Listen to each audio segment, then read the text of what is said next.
Peradilan Pengadilan Negeri Jakarta Selatan yang memeriksa dan mengadili perkara akuo berkenan menjatuhkan putusan sebagai berikut. 1. Menolak seluruh permohonan pra-peradilan pemohon untuk seluruhnya. 2. Menyatakan penetapan tersangka yang dilakukan termohon berdasarkan surat ketetapan tentang penetapan tersangka nomor Estat S data 4 1899 Romawi 11 2025 di Treskrimum Polda Metro Jaya tanggal 7 November 2025 atas nama KRMT Roy Suryo Noto Diprojo adalah sah menurut hukum. 3. Menyatakan keseluruhan tindakan penyidikan yang dilakukan oleh termohon berdasarkan A. Surat perintah penyidikan SP Sidik S1.1 garing 3147 garing Romawi 7 2025 garing Treskrimum Polda Metro Jaya tanggal 14 Juli 2025. B. Surat perintah penyidikan SP Sidik garing 94 garing Romawi 1 garing Res titik 1.14 2026 di Treskrimum Polda Metro Jaya tanggal 15 Januari 2026. C. Surat perintah penyidikan SP Sidik 1043 garing Romawi 3 Res titik 1.14 garing 2026 di Treskrimum Polda Metro Jaya tanggal 30 Maret 2026. D. Surat perintah penyidikan SP Sidik garing 1270 garing Romawi 4 garing Res titik 1.14 garing 2026 di Treskrimum Polda Metro Jaya tanggal 15 April 2026 adalah sah menurut hukum. 4. Membebankan biaya perkara kepada pemohon atau menurut ketentuan hukum yang berlaku, atau apabila yang mulia hakim tunggal pra-peradilan yang memeriksa dan mengadili perkara akuo berpendapat lain, mohon putusan yang seadil-adilnya. Ex aequo et bono. Tidak ada lagi tim yang boleh mengatasnamakan kuasa hukum dari Roy Suryo, juga insya Allah juga Dr. Rifa, saya tahu, ya, karena dia tidak mengikuti persidangan dan tidak mengikuti yang namanya pra-peradilan dan tidak mengikuti eksepsinya Dr. Rifa, dan bahkan menegasikan eksepsi dan juga menegasikan pra-peradilan. Kami ini berjuang tetap untuk membongkar ijazah Jokowi, ya, dan tidak ada boleh mengatasnamakan rakyat tapi dengan memenggal kepala orang lain atau mengorbankan lain. Kalau mau berjuang, penjarakan saya, bukan penjarakan klien saya. Saya ulangi, kalau mau berjuang, katakanlah penjarakan saya, tapi jangan mengatakan penjarakan klien saya. Ya, itu namanya mengorbankan orang lain. Saya kira teman-teman jelas apa yang saya maksud. Jadi per tanggal 11 Juli yang lalu, ya, saya sudah menandatangani surat untuk menghentikan kuasa khusus saya kepada tim yang lain. Saya kira jelas ya apa yang saya maksud. Dan terutama untuk pihak mainstream, pihak TV, tidak boleh lagi ada orang yang mengatasnamakan itu. Sebenarnya kesalahannya hanya terjadi pada oknum. Kasihan sahabat-sahabat saya pada tim itu, ya. Jadi untuk sahabat-sahabat saya pada tim itu yang masih ingin berjuang, silahkan. Dengan tangan terbuka, kami masih menerima kehadiran teman-teman. Dan untuk masyarakat, ya, kami tetap berjuang bersama, tidak ada pengkhianat. Yang pengkhianat adalah justru yang mengatasnamakan rakyat, tapi dia tidak berjuang atas nama rakyat. Dia berjuang untuk kepentingannya dia sendiri. Apa itu? Silahkan terjemahkan sendiri. Saya kira itu yang paling penting yang ingin saya sampaikan. Sekali terima kasih terutama untuk media mainstream, media alternatif, dan juga untuk podcaster yang masih bersama saya, dan seluruh ibu-ibu, bapak-bapak yang insya Allah masih ada bersama kita. Sekian, terima kasih. Surat dakwaan yang diajukan kepada saya itu secara penuh setelah kami pelajari mengandung dua kelemahan utama yang membuat sidang atas nama saya sebagai terdakwa tidak bisa lagi dilanjutkan. Udah, ini media. Udah, ini media.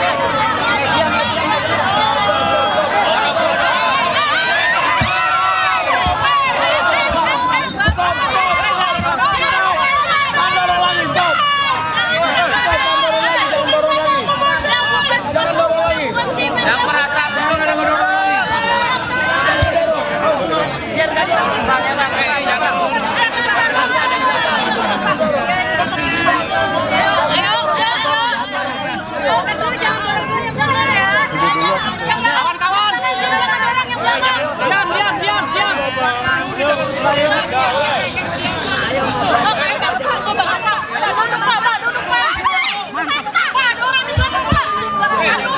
Aduh.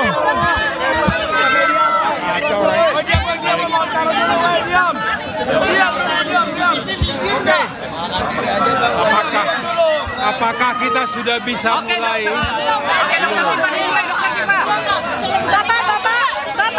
Bapak. Oke, gantian ya Pak ya, gantian ya. Baik. Dadah, diam dulu, diam. Bapak yang pakai baju hijau, Bapak tolong Pak.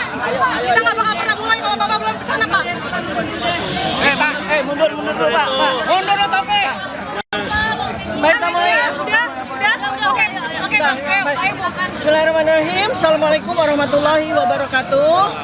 Hasbunallah wa ni'mal wakil, nikmal maula wa ni'man nasir. La haula wa la quwata illa billahil aliyil azim. Alhamdulillah pada hari ini, hari Kamis, kami sudah melakukan nota perlawanan ya, yang terdiri atas 37 halaman yang kita berikan judul Indonesia Menggugat ya. Dugaan ijazah palsu Jokowi adalah sebuah cermin krisis multidimensional bangsa ini ya. Pada beberapa hal nanti akan secara rinci disampaikan oleh advokat saya.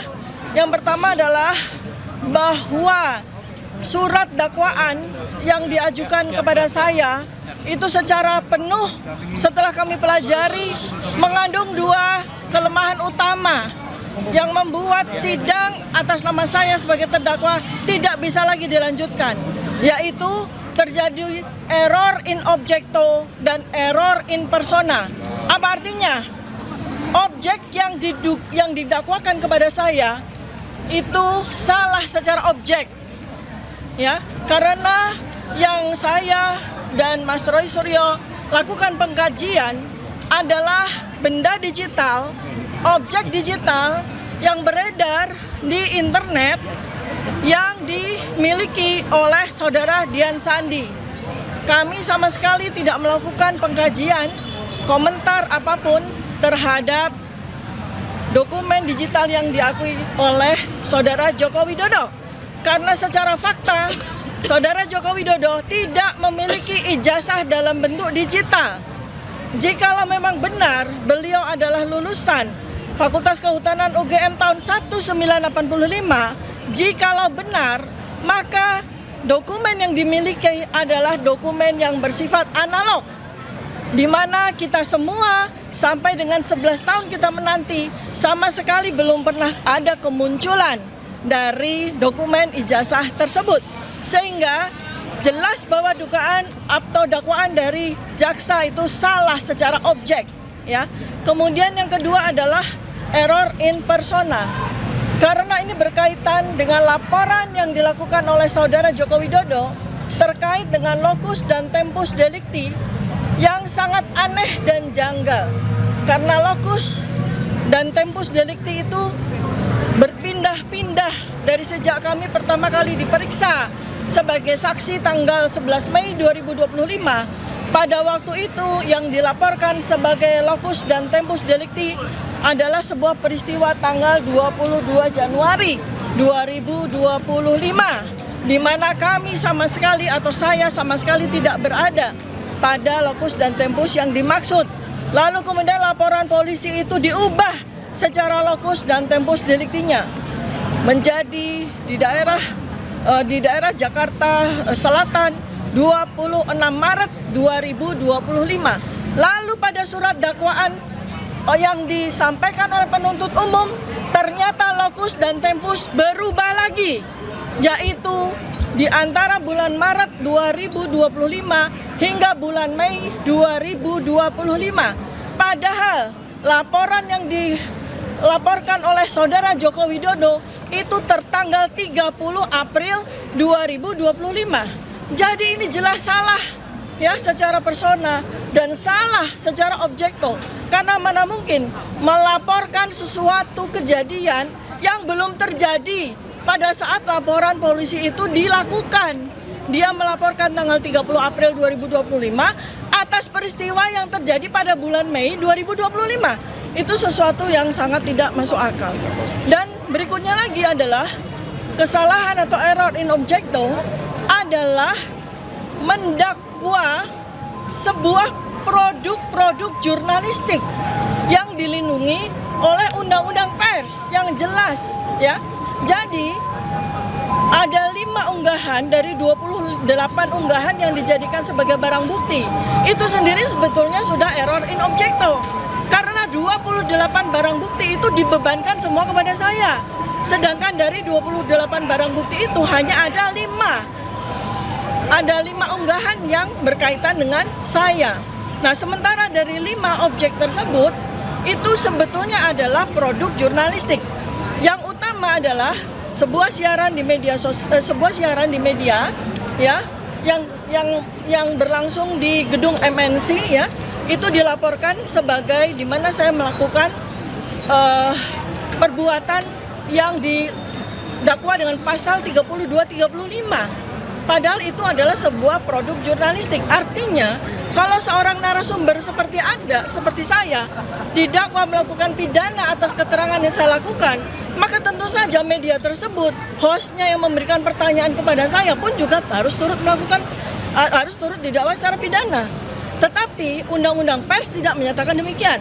Sebab sebuah produk jurnalistik yang berisikan talk show, ya, atau sebuah tanya jawab, itu dilindungi oleh Undang-Undang Pers. Apabila host dan narasumber melakukan sebuah kesalahan, slip of the tongue atau kesalahan pada waktu itu, maka Undang-Undang Pers itu memberikan fasilitas dalam bentuk hak jawab, dalam bentuk sebuah mediasi di dalam koridor Dewan Pers, ya. Jadi ini tidak bisa langsung dibawa kepada pidana. Kalau sampai terjadi seperti ini, maka inilah yang disebut sebagai chilling effect, membuat semua orang takut untuk bicara. Ya, selanjutnya akan diteruskan oleh advokat saya. Silakan. Ya, terima kasih. Saya tambahkan sedikit, ya, karena hari ini adalah perlawanan terhadap dakwaan. Kami belum bicara masalah pokok perkara.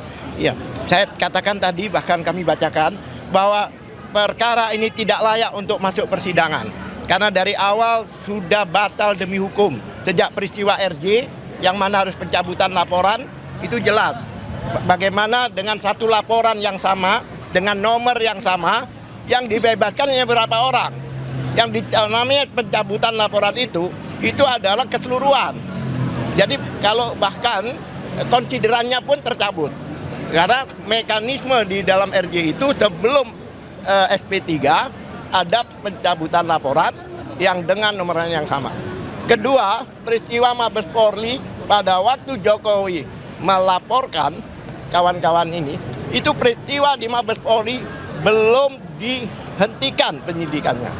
Jadi ini sudah melanggar Undang-Undang PSK, Pelindungan Saksi dan Korban. Belum dihentikan. Kenapa demikian? Laporannya bulan April, 30 April, sedangkan penghentian penyelidikan adalah 22 Mei. Jadi secara Undang-Undang Pelindungan Saksi dan Korban, maka jika ada laporan lebih dulu, tidak boleh dilaporkan balik sebelum inkrah. Itu jelas, dan itu kami sampaikan tadi. Bahkan ada pelanggaran Perkap, masih ingat yang identik itu. Jadi sampai detik ini, kepolisian tidak pernah mengatakan ijazahnya asli, yaitu identik non-identik, ya kan? Lah, pemeriksaan laboratorium waktu itu yang menyatakan identik itu melanggar Perkapnya sendiri. Karena dalam pemeriksaan laboratorium itu satu, ya kan? Itu harus ada dilampirkan, wajib bahkan di Perkap nomor 10 tahun 2009, satu wajib dilampiri laporan. Pada saat itu belum ada laporan, Dumas. Kedua, wajib dilampiri BAP. Pada saat itu belum semuanya di BAP. Ketiga, wajib dilampiri dengan berita acara penyitaan. Pada waktu itu tidak ada penyitaan. Oleh sebab itu, perkara ini cacat demi hukum. Bahkan saya berani katakan kalau itu seorang bayi, itu mati dalam kandungan. Bukan cacat lagi, mati. Kami tekankan berkali-kali bahwa perkara ini tidak layak untuk masuk persidangan ini. Silakan lanjutkan. Mungkin Bang nanti mulai maju, kalau selesai ngomong mundur. mundur. Kalau selesai ngomong. Bang dulu berarti ya, Bang di depan. Sampaikan ini di sini semua. Setelah ngomong. Iya, silakan. Ini punyanya siapa ini? Oke. Oke.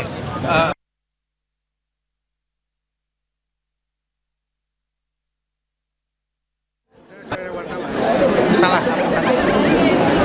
Yang kami permasalahkan hari ini adalah mengapa penuntut umum membawa perkara ini ke pengadilan negeri. Apa kami permasalahkan? Karena dalam uraiannya, dalam uraian di dalam surat dakwaan itu adalah pertama mengatakan tindak kejahatan atau tindak pidana dilakukan di wilayah Jakarta Selatan.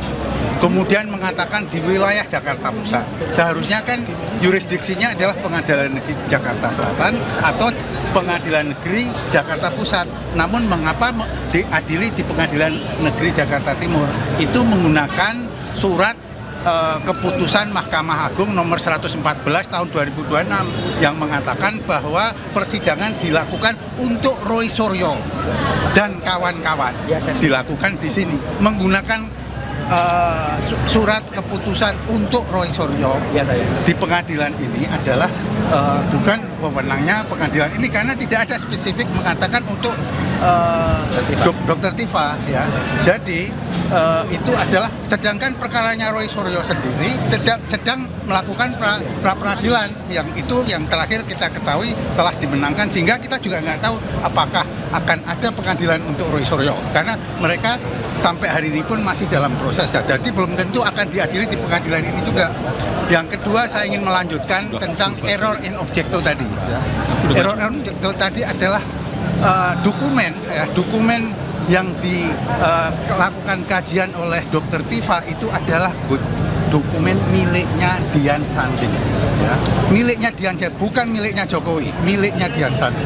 Dengan demikian yang berhak melakukan keberatan itu ya Dian Sandi. Yang ingin saya katakan apa? Saudara Joko Widodo tidak mempunyai legal standing untuk mempermasalahkan karena bukan dokumennya dia, dan Joko Widodo dan para pendukungnya juga tidak pernah mengatakan bahwa dokumennya Dian Sandi itu palsu. Itu juga tidak pernah mengatakan itu. Dengan demikian yang lebih berhak melapor dan mengadukan justru Dian Sandi, bukan Joko Widodo. Joko Widodo tidak punya legal standing. Itulah yang tadi kami permasalahkan. Bahkan dilanjutkan oleh kawan-kawan. Terakhir ya teman-teman wartawan sekalian, pada minggu yang lalu teman-teman wartawan sudah mengetahui kami berjuang keras untuk memperoleh berkas perkara, dan kami sampaikan kami telah mendapatkan berkas perkara tersebut akhirnya. Dan dari berkas perkara yang kami peroleh itu, ada 6 hal yang akan kami kemukakan. Yang pertama, Pengadilan Negeri Jakarta Timur dinilai tidak berwenang secara relatif. Sebagian telah disampaikan, tapi saya akan sampaikan secara lengkap.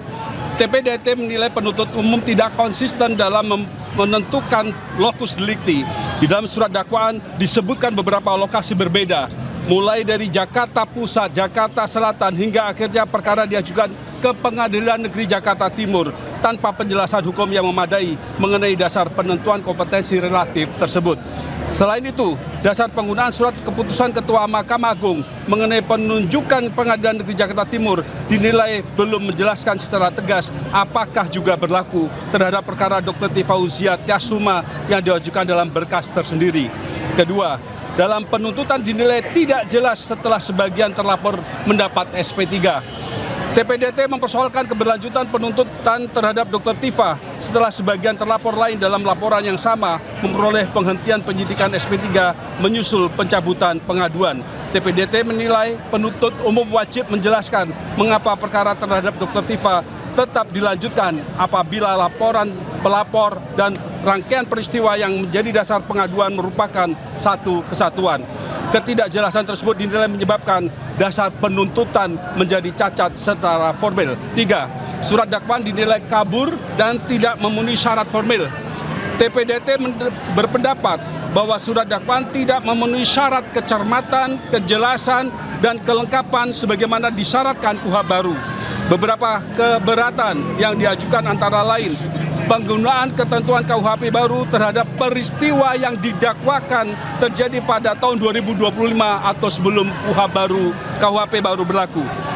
pencampuran berbagai unggahan media sosial dari akun dan tanggal yang berbeda, ketidakjelasan tempus dan lokus delikti dalam perkara siber, pencampuran perbuatan pihak ketiga ke dalam dakwaan terhadap Dr. Tifa, tanpa penjelasan hukum yang rasional terhadap perbuatan-perbuatan tersebut. TPDT menilai kondisi tersebut mengakibatkan surat dakwaan menjadi obskur liber atau kabur. 3 yang terakhir, 4. Dakwaan produk jurnalistik dinilai bertentangan dengan Undang-Undang Pers. TPDT menolak penggunaan tayangan media dan produk jurnalistik sebagai objek pidana tanpa terlebih dahulu menempuh mekanisme penyelesaian menurut Undang-Undang Pers. TPDT menilai sengketa terhadap karya jurnalistik semestinya diselesaikan melalui mekanisme hak jawab, hak koreksi maupun proses di Dewan Pers, bukan langsung melalui instrumen pidana. 5. Hak imunitas dan kepentingan umum. TPDT berpendapat bahwa sebagian pernyataan Dr. Tifa berkaitan dengan aktivitas dalam proses hukum dan isu yang bersangkutan menyangkut kepentingan publik.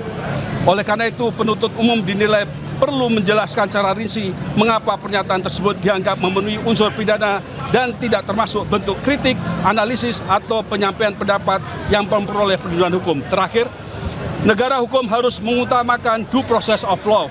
TPDT menegaskan bahwa keberatan yang diajukan bukan dimaksudkan untuk menghindari pemeriksaan perkara, melainkan memastikan bahwa kewenangan negara dalam melakukan penuntutan dilaksanakan sesuai prinsip negara hukum, kepastian hukum, dan perlindungan hak-hak konstitusional setiap warga negara. Demikianlah tim pembela berharap majelis memberikan putusan sela yang mempertimbangkan secara cermat seluruh keberatan formal tersebut demi menjaga integritas proses peradilan pidana. Jakarta, 9 Juli 2026. Terima kasih.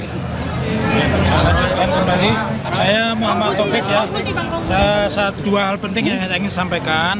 Perkara ini jadi satu dengan rekan kami Roy Suryo. Jadi perkaranya Roy Suryo dan Dr. Tifa itu satu berkas.